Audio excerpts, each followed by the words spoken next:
Hi, everybody. Welcome to the Shiko Talk podcast. I am your host, Shiko. If you're listening in for the first time, a very warm welcome to you. I'm broadcasting from Johannesburg, South Africa. So this episode will be about the Monaco Grand Prix. So we missed the IMOLA, and I take this chance to send out my thoughts and prayers for the families and communities around IMOLA. They were affected by heavy floods, and we saw the cancellation of the Grand Prix there. So I hope everyone is safe now, and all the best as the communities rebuild and try to get back to life as usual. So back to Monaco Grand Prix. It was an amazing weekend. My backup prediction about the Red Bulls getting P1 was the correct one. Williams didn't show up this weekend. They really struggled, and I saw James trying to explain why they were struggling. Mercedes somehow picked up some extra pace, and Hamilton held on to the fastest lap for the longest time. So I don't know if it's an actual change or we'll see a different result in the coming races. Whoa, Perez had a tough weekend. He couldn't catch a break. But all thanks to him, we saw the intricate beauty that is the flow of the fastest car on the grid so far. So I'm pretty sure other team designers have not slept since. So K-Mag also, he had a hard time controlling his car. He went on detours and off the track several times. Eventually, he didn't finish the race. Lance Stroll also had trouble in Monaco. He eventually hung up the gloves before the checkered flag. Ferrari drivers, at least they finished and got points. Sainz was somehow not happy with the team strategy. So, yeah, for me, they did okay because both of them got points. Charles seemed not to have pace. I don't know why. And because of the penalty he picked up in quali, he started at P6 and he couldn't gain position. So, yeah, but at least he got points and at least he finished the race. Yeah, so pretty eventful with teams trying to get tire strategy right, especially when the rain started. We saw Alonso getting mediums, then right after getting inters. You know, it's weird because he should have gotten the inters to begin with. You know, Gasly was pitting for mediums when it was almost raining. So most of this, it's like it was a waste of pit stops because you still have to go in and get the right tires for the right weather. So if the weather changes, even if you had just pitted in the lap before, you need to get in and get the right tires for the weather. So the race leaders, they at least stayed out a bit longer with their tires. Yeah, it was funny to hear Sargent getting schooled about tire graining. I mean, yeah, so Sergio had 5 pit stops, if I recall correctly. At least for him, they were fast pit stops, but yeah, 5 is a lot of pit stops. Yeah, Yuki had a good race until he got his brake issue. He got frustrated with it. It saw him drop positions and off the points position, so I'm sure that was disappointing for him.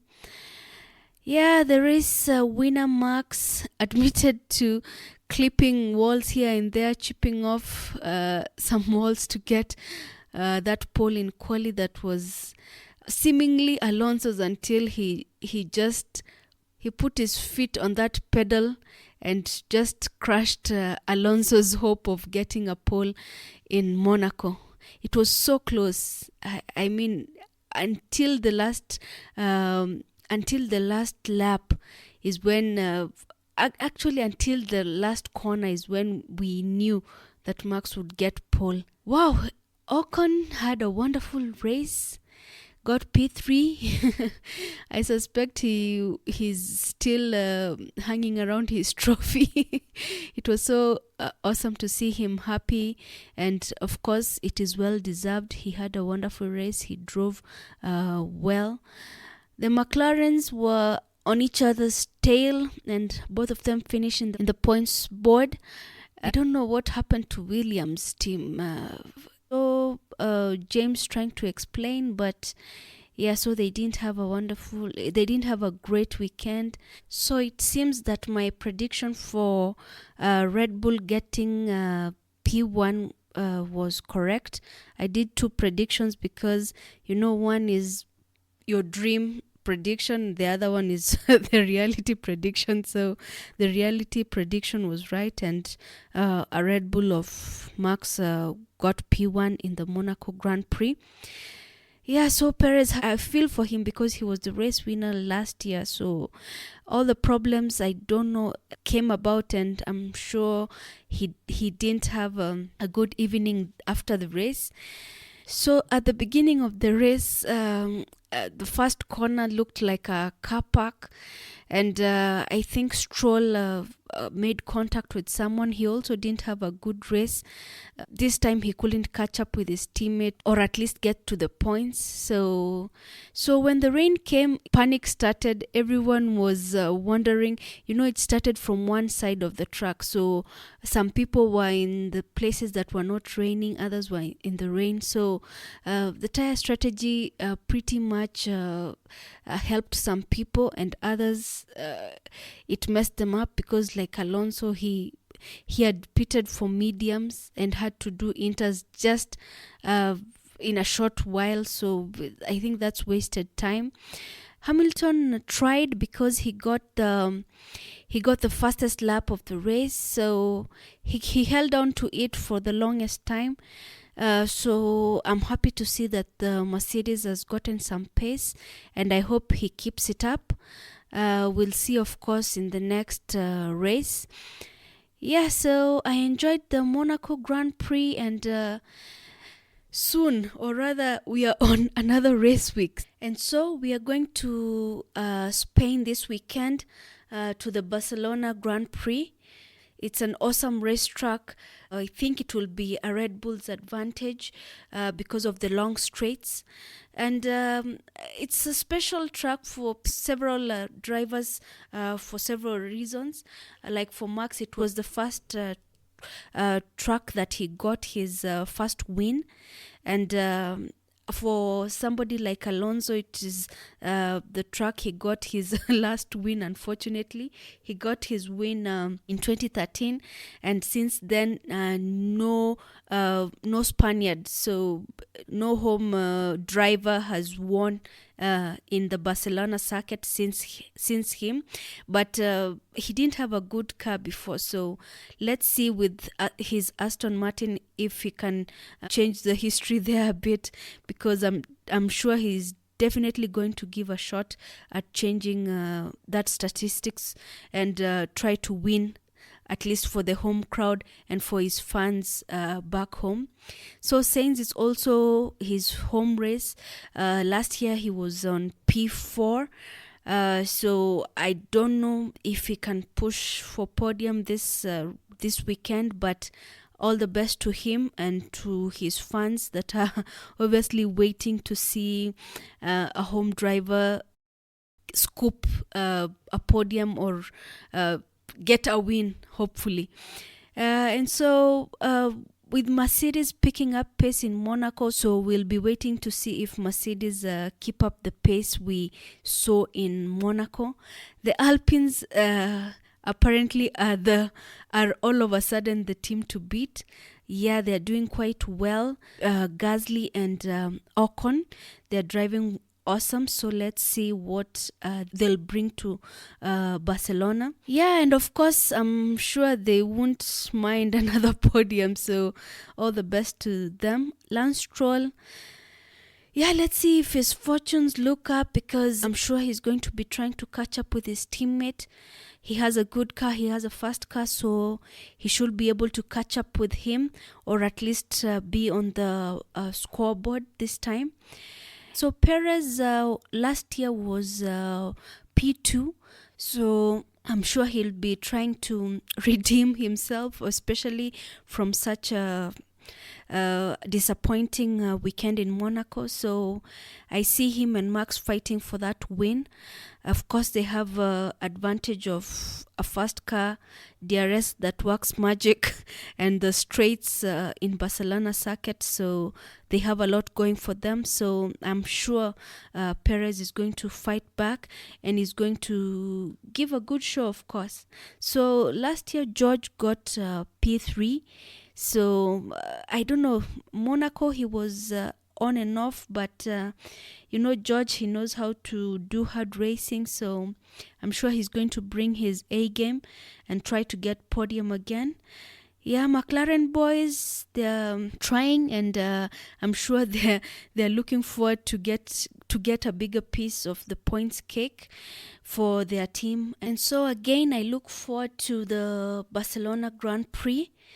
Yeah, so my predictions for Barcelona will be Max on P1, Checo on P2, Hamilton on P3. I'm putting Hamilton there because his pace in Monaco was quite good. So he might get a better position, but I'm going with P3. So this is a realistic prediction, wishful prediction, of course. Hamilton will be P1. Charles would be P2 and Checo would be P3, but going with the realistic prediction, I'm going to put Max on P1. I'm sure he's going to be looking to reclaim his win, of course, after winning last year. I'm going to put Checo on P2. I'm sure he's going to be pushing because he had a bad weekend in Monaco. He's going to be looking to get some good points this time round. And so I'm going to put Lewis on P3. Yeah, I hope we're going to see a Mercedes P1 before this season ends, because we need a Mercedes P1. They have been having a tough season, even last year and this year, but I'm sure they're working on it. I'm sure they're not sleeping, trying to get them back to their winning ways. And I'm sending out encouragement to the team, hoping to see good performance again. If you're listening in for the first time, I love Formula One. I have previous episodes that I've done on Formula One. So kindly scroll down and check them out, listen to them if you're a fan, and also if you're just interested to know about Formula One. It's a good sport. It's uniting people around the world. I started watching back in 2020 when there was COVID, so you can imagine it helped us cope with social distance and isolation in our homes. So it helped me in a way. It uplifted my spirits. It kept me engaged in a way that I wouldn't have imagined. It's a good sport and it's easy to learn the fun bit. Personally, I don't delve into the technical bit of it because I watch for fun. I do the episodes for fun. I engage people on Formula One for fun. So whatever reason that would get you into Formula One, I urge you to start watching, start finding out how it's done, where you can watch it. People travel the world to get to the circuits, so if you have time and money, you can plan and go to one and see just how it's done. God willing, I will also in future go to one. So for all the fans that are going to tune in on the weekend, let's enjoy the race. For all the drivers and all the teams, all the best. Looking forward to an exciting weekend, fun-packed. Let's enjoy. Let's bring more people to F1. Let's collaborate and make the fans ecosystem friendly. The fans ecosystem something that is admirable, so that people who are not in Formula One can be attracted to it. And so see you in Barcelona. Thank you for tuning in. Drop your comments and questions on the comment section. So like, comment, share. You can find me on all social media platforms at Shiko Talk. Yeah, so let's interact, let's build a community. I appreciate all the feedback. I appreciate everyone who's supporting me by listening, by liking, by asking questions, by engaging me on social media. I love people and I'm a people person, so I appreciate all the engagement. And yeah, so welcome to my podcast. If you're new, subscribe to my channel. I'm Shiko. This is the Shiko Talk podcast. Thank you for listening in. Wherever you are, have a wonderful day. See you in Barcelona. God bless.